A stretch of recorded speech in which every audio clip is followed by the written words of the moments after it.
Hi, welcome to Adventures in Local Marketing. I'm your host, Christian Bannister, Director of Product and Marketing at BrightLocal.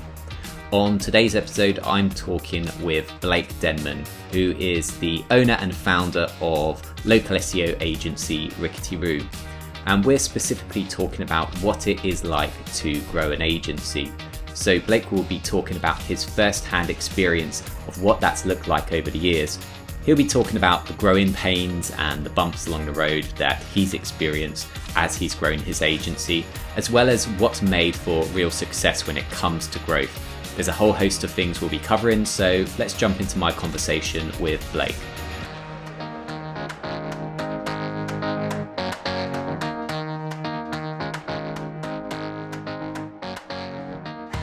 Hi Blake, thanks for joining me on Adventures in Local Marketing. How are you doing today? I'm doing all right. How about yourself? Yeah, doing good. Yeah, it actually snowed here about an hour or two ago, and we've just had some really nice warm weather, and then it's completely thrown me out because it's looked out the window and it was snowing. But fingers crossed, it's a short-lived thing. Yeah, I woke up this morning. I know you guys are Celsius, we're Fahrenheit. I woke up this morning, it was 23 degrees. Fahrenheit, I think it's is that, single yeah? digits in Celsius. Oh, wow. Wow. So, fingers crossed there is some warmer weather for both of us. So, we're not going to be talking about the weather for the whole episode. We are going to be talking about growing an agency. So you've obviously got first-hand experience of doing that at RickeyRoo. So I'm really keen to know more about what that's looked like. So, what have been maybe some of the growing pains? What have been some of the success stories that you've had along the way? But before we dive into the scale-up side of things, I'm really keen to learn about how RickeyRoo started out. So what's your origin story? Origin story goes back to, I founded RickeyRoo in February of 2009, so a little more than 13 years old. The origin story was, and it's actually on our website, I used to work for a telemarketing company, and I worked in production. And I got the job because I could type fast. That's it. Had no experience, and they sold local SEO to small business owners. With it, I worked there for 2 years, and during that time frame, I became a production manager, and then I eventually took over their entire PPC department. And then at that point, they had gotten outside investors, and they wanted to explode, and the goal was for them to scale up and then sell. And everyone was going to have a payday and all that jazz. And only thing was 80+ percent of the clients that signed up would cancel before the end of the first month, and the company was hemorrhaging money. And they laid off a whole bunch of my friends. And so we're all hanging out that night, and they're kind of pissed off and whatever. And I just kind of threw it out there, why don't we start our own company? We actually know what we're doing. And they all kind of rallied behind that. And then we were trying to come up with a name. And then randomly the name RickeyRoo popped in my head, so I threw it out there. They all really liked it, so I bought the domain name. They all went on to other things. I kept working for that company. And then 6 months later, when I finally decided to go out on my own, I needed a company name. So people like the name. Doesn't say anything about what we actually do. So I've been running with it ever since. Nice. I have to say it really stands out. And do you think that was something you were conscious of when you picked the name, or decided to run with it? Or was it the case of, hey, I've got this domain, might as well go with it? I mean, part of it's well, I already have the domain. The other part of it was every time I would say the name, people would automatically, their next question be, well, what is it that you actually do? So it kind of it's a conversation starter. Yeah. It's fun. Yeah, nice. As the brand name, it's easy one to remember, which is probably one of the most important things when you have a brand, right?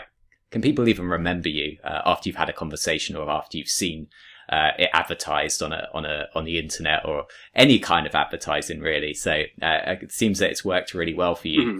So that's the origin story. So where are you at right now? What's the size of the agency? Right now, the entire team, including myself, there's 10 of us, and we're spread out over 7 different states in the country. And then we have a consultant we work with, and she's based in Canada. Okay, and so you've gone up to 10. What's that kind of growth looked like? Has it been incremental growth, or did things start to really snowball in sense of, maybe it was in the beginning, it was kind of you going at it alone, but actually, growth became an easier thing to achieve? Honestly, like the first 4 or 5 years of running the agency, like I was basically a freelancer. I had no growth goals. I was in my early 20s. I was making enough money to like pay my rent, not have to work a ton, but I had no drive because I really didn't know like what I could actually build it into. And then I met my now wife and kind of realized that it would be nice if I didn't have to do all of the work. And then for a couple of years, like it was very slow but kind of steady growth. And then really in the last 3 years is when growth has actually started to really take off um, for multiple reasons. So what are some of those reasons? Is it all been kind of organic growth, or is it a mindset shift in terms of, yeah, actually, I feel like I'm at a point where, really want to scale this up? Uh, I mean, it's a combination of all the above. One of the big things that really kind of added fuel to the fire was I started working with a coach who had grown and scaled an agency. And so I really kind of started seeing the possibilities. And then we ended up starting getting like some really good strategic partners accidentally.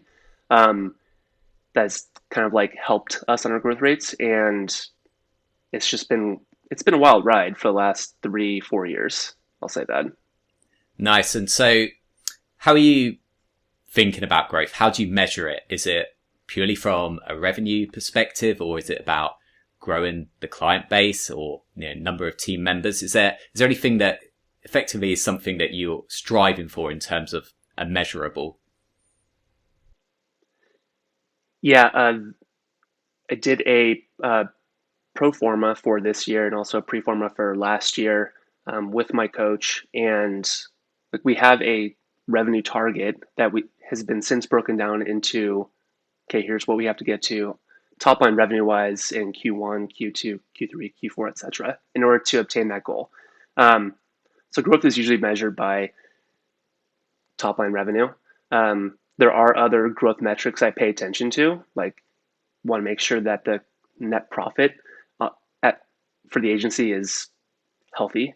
Because if you're just shooting for a top line number, but you're cash flow negative, then that's not sustainable at all. So you said, growth has really started to kick on in the last 3 years. But I guess if you're looking back over the entire period, have there been any kind of missteps or bumps in the road that you've had to learn from? There's been, I'm trying to think of like just how many missteps, road bumps there have been along the way. And there's definitely been many. I'm trying to think of a more recent one. Honestly, one of the missteps that I changed last year was when I hired like our first full-time account manager and strategist. Um, Up until that point, I had always been the main point of contact for all clients. Like I was the account manager for all clients. And I had this innate fear that if I move away from being that main point of contact to like having calls with every single client every single month, that the clients are just going to cancel because they're going to believe like it's, oh well, he's not looking at us anymore. So, and that has never happened. Like that's probably one of the biggest missteps uh, because I had this perception that if they don't have me, then they're just gonna go away, and that has not been the case. I wish I did that transition years ago. So is that one of many examples where you've actually found that a lot of hiring is about kind of replacing yourself in or some aspect of your role. Yeah, one exercise I did 3-ish years ago was I kind of jotted down just on a sheet of paper of like typically what I would do every week on average. And then in a spreadsheet, you kind of bucket, you put like one column is $5, one is 50, one is 500, one is 5,000. And then Hmm. if your time is worth $5,000 per hour, okay, well, looking at an average week, where is your time going? And when I actually went through that exercise, I looked at it, I was heavy on the left. And instead of focusing on growth and like business development, I was mainly doing admin stuff or stuff that I could easily hire somebody to do and take over. That way I could focus on the bigger picture stuff. Yeah. Yeah. I think it's a very common thing, for any leader in a business to almost have to evaluate where you're spending, your time. I remember I worked at, a SaaS company, a kind of a tech startup where had a chief operating officer who was an amazing guy, but he was just always on hand to do everything. And I think the point where he needed to be called out was when he'd spent maybe an hour or two kind of lugging a new toilet up the stairs in their Manhattan office, and I think someone had to put him inside and say, "Look, you play a really really important part in this business." But what we don't need you to be doing is lifting toilets upstairs. And so I think it's something that is probably common for a lot of leaders, whether you're leading the business as a CEO or you're just a team leader, to kind of think about where you're actually applying your time. And it's not necessarily getting rid of the things that you don't like doing. It's just evaluating where your time should be best spent and actually what benefits the team and the business. Yeah, absolutely. I need to rewrite the post-it, but for a number of years, I've always had a post-it just on the bottom left of my monitor, and it says do, defer, delegate, or drop. Hmm. And usually I'm always a doer. Like if I see something come in or a client request, like even to this day with most client communication, I'm CC'd on everything. And sometimes I see something come in and I go, oh, that'll just take me 20 minutes. I can do it. Instead of letting my team handle it, I'm still guilty of that sometimes. Yeah, it's tricky. It's delegating and dropping are probably things that feel uncomfortable.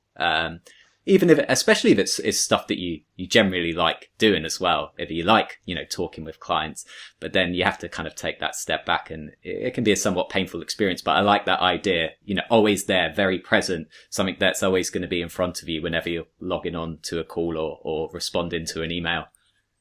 So, so we've talked a bit about some of the pitfalls.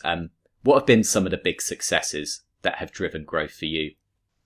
Honestly, the biggest one has been bringing on great team members that just kind of take in our processes, help us improve our processes, and just run with it. And like the more I can get myself out of working in the business and instead on the business, the better growth seems to be the better growth has been. Hmm. Um, Last year was our highest growth rate ever, and it was honestly it was probably a little too much because it did put a little bit of strain on the entire team. I'm more of a fan of like slow and consistent, Yeah. healthy growth goals each year, but not doubling or tripling in size every single year. That just doesn't seem sustainable, not to me. No, I totally agree. It's something we believe in at BrightLocal. Steady, sustainable growth. Higher when it feels like actually it's really adding something rather than thinking we just need lots and lots of bodies in the business. And it's worked well for us as well. We've seen nice, steady, sustainable growth. Obviously have ambitions and we're fueled by our own ambitions, but big believer in making sure that you're bringing the right people into the business. So I guess, what does that look like for you? What's your approach to hiring?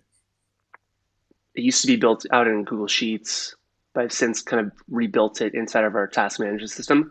where I know what the amount of hours we have available based off of the team we have for different departments. So we have content, SEO, local SEO, account management, project management. I don't think there's any like business development, I guess you Hmm. can call another one.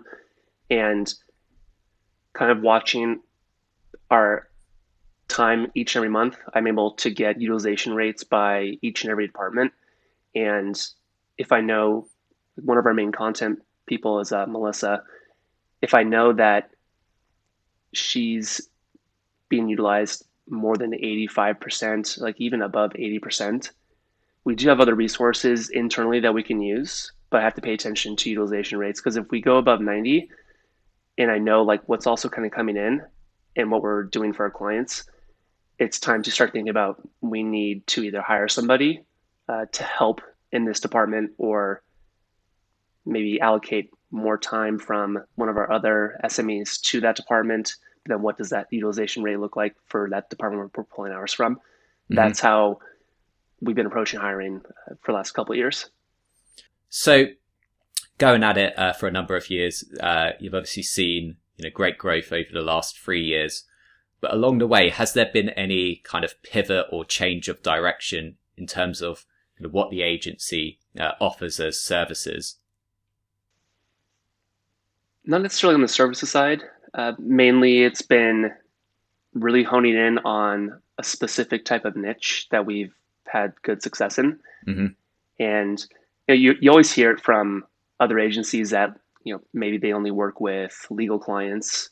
Like we work with a lot of home service type clients, and like that's kind of the niche we are putting our flag in.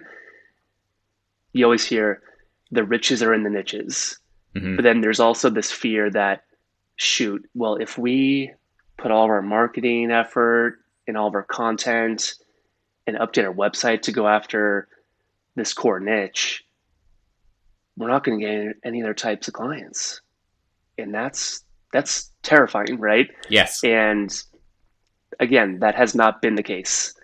It even though like we still do have a couple pages on the website for a couple other niches, but once we really kind of honed in on our core niche, it's been healthy. I guess it'd be worth diving into kind of leads, I guess, because a lot of growth is thought of as, acquisition, getting more clients, getting more customers.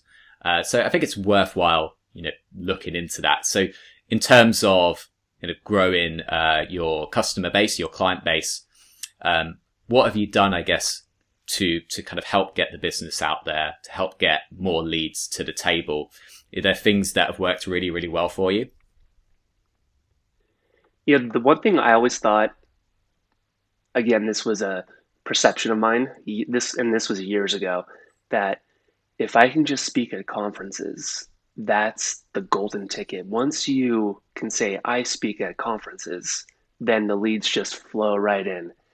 And so I've been speaking at conferences for 3 or 4, maybe 5 years now, and it's never been a great lead source for us. It really Hmm. hasn't. Mainly because the conferences I typically speak at are digital marketing conferences, and most of the attendees are in-house people at agencies or other agency owners. So the audience isn't right. Now, if you can speak at a conference that has your target audience there, if you're a BrightLocal and you're speaking at, you know, PubCon, MozCon, SMX, Yeah. then yeah, that could be a great lead source. Uh, it's been a combination of like that stuff along with writing content on other industry publications, podcast interviews. Yep. Twitter's been very nice too, mainly not from like a lead standpoint, but building relationships with people completely naturally, not Hmm. approaching someone on Twitter and being like, okay, I know if I can become friends with this person, they're going to send me a lot of business. It's more of, no, you're a cool person and I want to get to know you and we can just nerd out together and have fun, right? Uh, but the biggest driver of leads over the last couple of years has been these completely naturally built relationships with these fractional CMO types that work with the types of clients we like to work with. And when they have a client on board, they always look at their digital, and then we get an RFP. And they also always get other RFPs from other agencies too. And it's been probably the most consistent lead source to date. Okay, that's really interesting. It's not one I've heard of. Yeah, the kind of fractional CMO is definitely something that's on the rise. Is that something that was just born out of, having relationships with those people, or is it something that kind of identified as an opportunity? It wasn't even identified as an opportunity. A couple years ago, I got an email from one of our clients and said, "Hey, I hired this third party company to help me out on the marketing side to kind of get everything dialed in." And anytime a third party gets involved, I always kind of go, "Oh man, we're probably going to get, they're probably going to look at everything and say, oh, we typically work with this company. We've had a good relationship with them, and we're probably going to lose this client." And that first interaction with that third party, I was kind of approaching as being like defensive, and they just wanted to like look at stuff. And once they started seeing the results we were actually driving for the client, that kind of naturally built that relationship. Mm-hmm. And then the same thing happened with one of our other clients where they hired a different third party, like fractional CMO type, to help them. And again, I was kind of going, oh no, we might lose this client. Even though we do great work for them, we still might lose them, because that does happen. It's happened in the past in a different niche that we were going after, different type of scenario. But again, I had this perception that that's how it would go. And instead, they looked at everything we had been doing, looked at the ROI, and had a couple conversations with the owner and built a relationship naturally that way. It was not, I went out and sought them, talked to them. I do coach a couple other agencies, and that's something we're trying to get them set up with, is build some type of relationship with that type of person, because it's been a nice lead driver for us. So I guess we've talked a bit about, leads and, how you bring on new customers.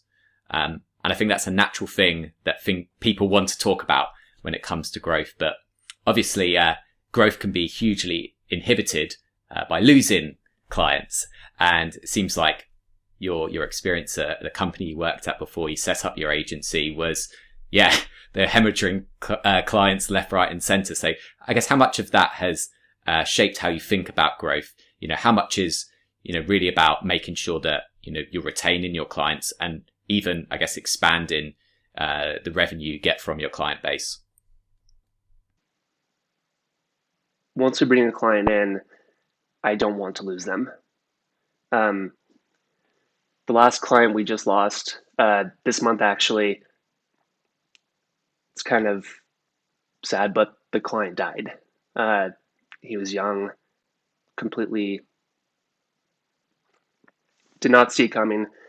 So the business is shutting down, and that's a real bummer, because like I had a relationship with this guy,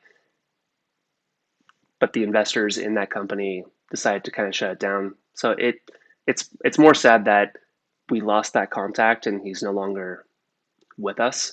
But once we bring a client in, like we always try to like make sure that they're happy, that they're not at risk of getting like upset shopping around and then just canceling. And then this year we actually changed all of our agreements to be, instead of, because the way that they've been is 6 months, it's a glorified month to month. But then after that 6 months, it's purely nothing more than a month to month. Mm-hmm. And the new agreement it's a 12-month agreement. It's still a glorified month to month. There's no early termination fee, anything like that. But the agreement does expire, and it has wording. And I talk about this with prospects, and so does Amanda, who also talks to inbound leads too.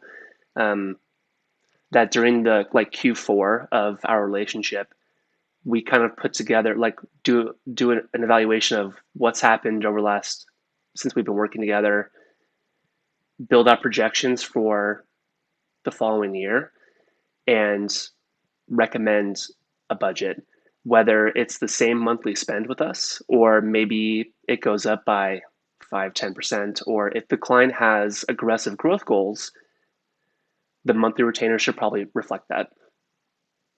Obviously, scaling up can probably put additional strain on, just generally how you build a really strong culture. So probably easier, I guess, to maintain and kind of nurture a culture when it's a smaller number of people. So I guess the question is, like, how important has culture been as you've grown RickeyRoo? And what do you do to make sure that it's continuing to be nurtured and ideally be added to as you've grown your team?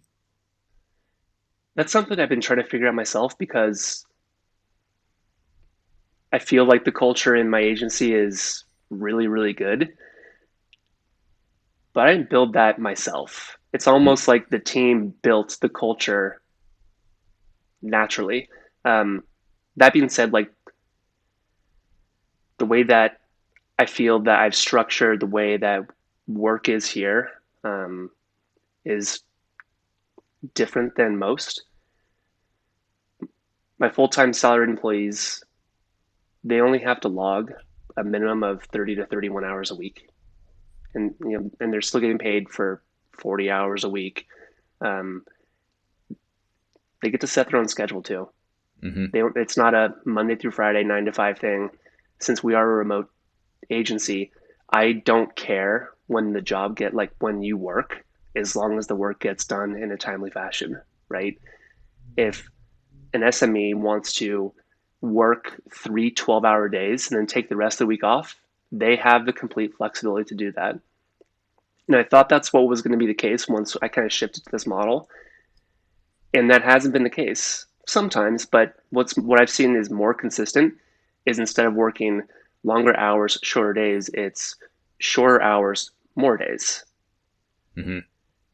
And I never thought it would go that way, but that's what I've seen happen in my agency. Um, there's no micromanagement. Like, I hire people, like I'm hiring someone to do a job because I believe they can do it.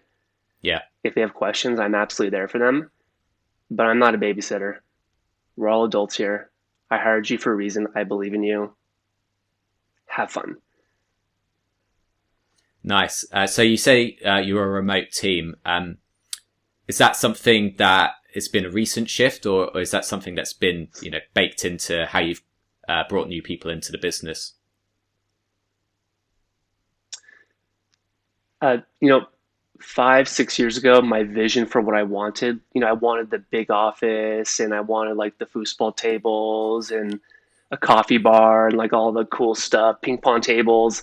I wanted that. And at the same time, where I live, there's in the entire county where I live, the population is 250,000 people. Mm. And there is talent here, but by going fully remote, especially across like the entire country or North America, now the talent pool is way, way bigger. Yeah. And so 5 years ago, we kind of shifted from trying to grow, in a team like in the same office, to, okay, like, I've got employees in 3 different time zones across the country, and it's definitely made hiring the right people a lot easier. Awesome. So, as you scaled, how much, I guess, of the kind of operational side of the business has had to mature? Has there been stuff where you could get away with it when you're smaller, but actually as you've grown, there's those growing pains that a lack of process or just generally not as many things, say, documented that have kind of been uncovered and have drawn your attention? Yeah, once I started hiring employees, if there wasn't a process written and the SME had a task that they maybe they've never done it before, then I would become that process, which seems horribly inefficient. So what I did was, as I kind of realized the potential um, of what could happen if I kept growing and hiring people, was to outline every single process, well, create a master list of processes needed, then prioritize them, and then build out those processes. And even the processes that we have now, they're living, breathing documents. They can be changed, they can be updated, and they should. The way we did one thing Hmm. 18 months ago, if we can make it better and be more efficient, then yeah, I'm all in. And once a month, we have the entire team comes together, and we all go through one process together, and then we try and find ways to make it better or improve it, or just make sure that we all know the actual purpose of that process. And we've been Hmm. doing that for almost a year now, and I wish we did it years ago. Nice. Okay, so we've covered quite a lot from your first hand experience, and really would like to be able to give the people listening or watching the opportunity to go away with three pieces of advice um, on how they can successfully scale up their agency. So, what would your three pieces of advice be? First one, especially if you're by yourself and maybe even have a couple of independent contractors you work with part time every now and again, as you start to grow, knowing what I know now, the first hire I would have done way back then, instead of an SME, would have been a dedicated project manager to take over, being the main point of contact, all of it. Because when I did that exercise, 30 to 40% of my time was nothing more than PM stuff. That'd be number Hmm. one. Um, the riches are in the niches. So if there's an industry you come from that you have a lot of experience in and there's opportunity and you have a couple clients, go all in. And then third would be Twitter, honestly. The relationships I built with fellow industry colleagues, superstars in SEO, local SEO, has been it's been a game changer. Um, but you can't approach it Hmm. as, oh, I need to be friends with these people because it's going to benefit me. It's, what can I help them with, and is this someone that I would, if I ever met them at a conference, I'd be like, hey, it's great to see you. Let's go get lunch or something. Like if you would actually want to hang out with them in real life, then go for it. Yeah, nice. So let's just one last one, I guess. What's your sort of ambitions for RickeyRoo over, say, the next 2 to 3 years?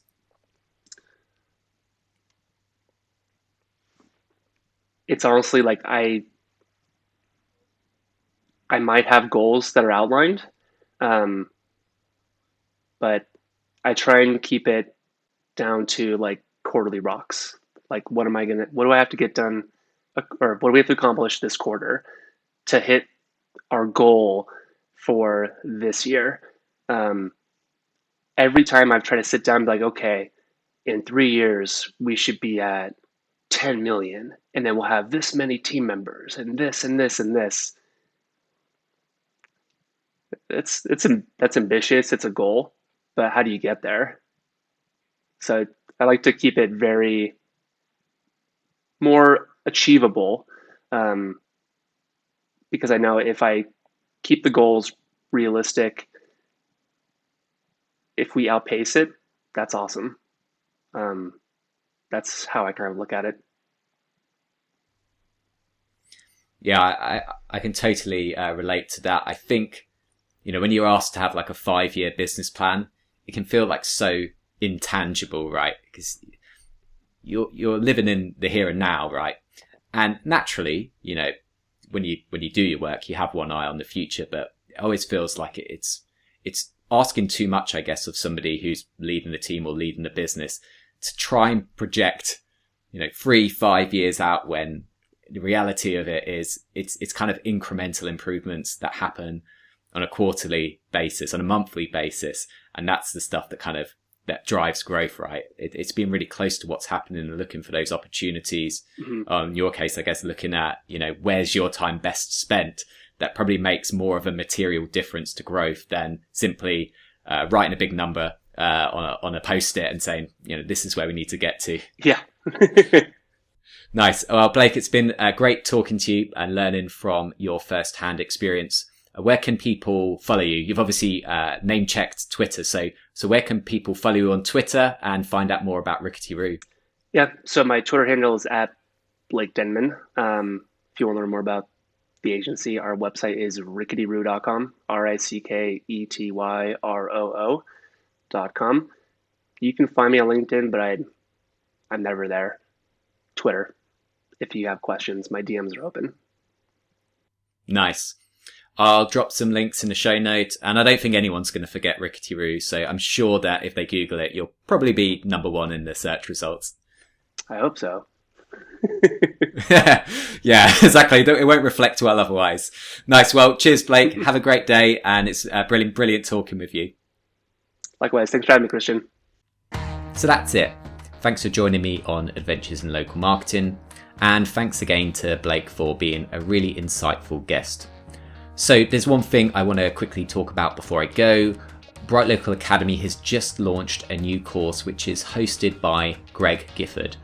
Not only is Greg super knowledgeable about local SEO, he's also a brilliant presenter and teacher, so you're going to get a lot from this course. It's a beginner's guide to local SEO, but don't let that put you off if you've been in the game a while. This is a great refresher for anybody who's in local SEO, and if you are new to local SEO, this is going to lay a really solid foundation for you to go away and be successful, but also encourage you to dive deeper into a few of the topics, many of which are also covered in BrightLocal Academy. You can go and check it out and enroll for free at academy.brightlocal.com. So I'll leave it there, and I'll catch you again very soon.